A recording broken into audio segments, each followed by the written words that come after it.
ফজরের পর পাখিদের স্লোগানে মুখরিত যে সকাল, এই দিনের সূত্রপাত, এটা অসাধারণ। এই সময়ের অনুভূতি, ফিলিংস আপনি কখনো ব্যাখ্যা করে শেষ করতে পারবেন না। এটা অনুভূতির বিষয়, অনুভবের বিষয়, এটা উপভোগ করার বিষয়। ফজরের সলাতের পর যে সকাল, পাখিদের গানে মুখরিত সকাল, পাখিদের কিচিমিচি সাউন্ডে অন্যরকম একটা পরিবেশ, এটা মাশাআল্লাহ অসাধারণ। এই ফিলিংসটা, এই আনন্দটা উপভোগ করার জন্য একটা সুন্দর ফ্রেশ মন লাগে। আর যখন আপনার এই ফ্রেশ একটা মন থাকবে, ফজরের সলাত আদায় করার পরে আপনি যখন একদম খোলামেলা পরিবেশে বের হবেন, পাখিদের কিচিমিচি শব্দ শুনবেন, ওই অনুভূতিটা অনুভব করতে পারবেন।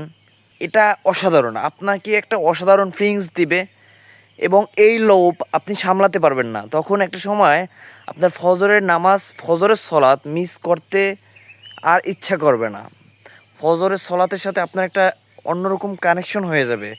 এটা এই জন্য বলছি, অনেকেরই 4 ওয়াক্ত নামাজ মিস না হলেও ফজরের সলাত মিস হয়। আল্লাহ আমাদেরকে 5 ওয়াক্ত নামাজ তকবিরুল্লাহর সাথে আদায় করার তৌফিক দান করুক। সবাই ভালো থাকবেন। সবার জন্য অনেক দোয়া, ভালোবাসা এবং শুভকামনা রইল। আসসালামু আলাইকুম।